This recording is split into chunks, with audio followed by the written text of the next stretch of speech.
தேவனே நான் ஓமதண்டையில் இன்னும் நெருங்கி சேர்வதே என் ஆவல் பூமியில். யோவான் எழுதின சுவிசேஷம் 6ஆம் அதிகாரம் 68, 69 வசனத்தை வாசிக்கும்படி அன்பாக கேட்கிறேன். சீமோன் பேதுரு அவருக்கு பிரதித்திரமாக, ஆண்டவரே, யாரிடத்தில் போவோம்? ஆண்டவரே, யாரிடத்தில் போவோம்? நித்திய ஜீவ வசனங்கள் உம்மிடத்தில் உண்டே. நித்திய ஜீவ வசனங்கள் உம்மிடத்தில் உண்டே. நீர் ஜீவனுள்ள தேவனுடைய குமாரனாகிய கிறிஸ்து என்று நாங்கள் விசுவாசித்தும் அறிந்தும் இருக்கிறோம். அநேகர் இயேசுவோடு நடவாமல் பின்வாங்கி போனார்கள். ஆனால் இந்த 12 சீஷர்கள் மாத்திரம் ஆண்டவரோடு கூட இருக்கிறார்கள். அந்த நேரத்திலே தான் ஆண்டவர் இயேசு கேட்ட அந்த கேள்வி, நீங்களும் போய்விட மனதாக இருக்கிறீர்களோ? இந்த 12 பேருக்கும் கூட அவர்களைப் போல அல்லது பொது ஜனத்தை போல, திரள் கூட்டத்தை போல போய்விடுவதற்கு வாய்ப்பு இருந்தது. இவர்களும் போயிருக்கலாம். இது கடினமான உபதேசம். மேசியாவை எதிர்பார்த்தோம், இவர் மேசியாவாக இல்லை.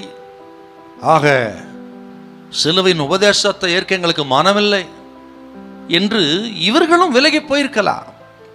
ஆனால் போகாதபடிக்கு சீமோன் பேதுருவின் அறிக்கை மற்ற சிசுகளுக்காக அவர் பேசுகிறார். பார், எல்லா இடத்தையும் அதிகமாக பேசுவார். அப்படி என்ன சொல்றாருன்னா, ஆண்டவரே, நீர்தான் நாங்கள் எதிர்பார்த்த மேசியா, நீர்தான் ஜீவனுள்ள மெய் தெய்வம், உமது வாயிருந்து வருகிற வார்த்தைகள் தான் நித்திய ஜீவ வசனங்கள், எங்களுக்கு அது போதும் ஆண்டவரே. இந்த உலகத்துல வேறொன்றும் எங்களுக்கு வேண்டாம் ஐயா, நீர் போதும், உமது நித்திய ஜீவ வசனங்கள் எங்களுக்கு போதும். நாங்கள் யாரிடத்தில் போவோம்? இந்த ஜீவ வசனங்களை எங்கே போய் உலகத்தில் கேட்க முடியும்? இல்ல, நீர் எங்களுக்கு போதும். அநேக ஜனங்கள், அநேக சீஷர்கள் இந்த சரீர பிரகாரமான தேவைகளுக்காகத்தான் இயேசுவை பின்பற்றினார்கள். அற்புத அடையாளங்கள், தெய்வீக சுகம், ஆக இப்படி சரீர பிரகாரமான தேவைகளுக்காகத்தான் இயேசு கிறிஸ்துவர்கள் பின்பற்றினார். ஆக இந்த சரீர பிரகாரமான தேவைகளை கண்டு அதற்காக இயேசுவை பின்பற்றினவர்கள் இந்த சீஷர்களும். ஆனால் ஆவிக்குறி தேவைகளை குறித்து அக்கறை கொள்ளல பாருங்க. அது இருந்தால் போயிருக்க மாட்டாங்க.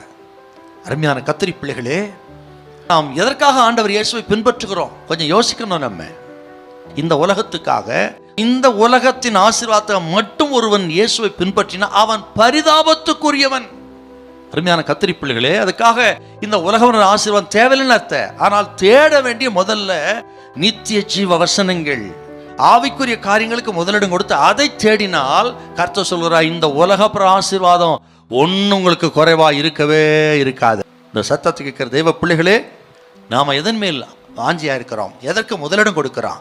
இன்றைக்கு ஆண்டவரை தேடி ஆண்டவருக்கு முதலிடம் கொடுத்து அந்த நித்திய ஜீவ வசனங்களை பற்றி கொண்டால் கர்த்தர் சொல்கிறார், கர்த்தர் உங்களை ஒரு குறைவும் கர்த்தர் வைக்கவே மாட்டார். ஹல்லேலூயா, ஹல்லேலூயா.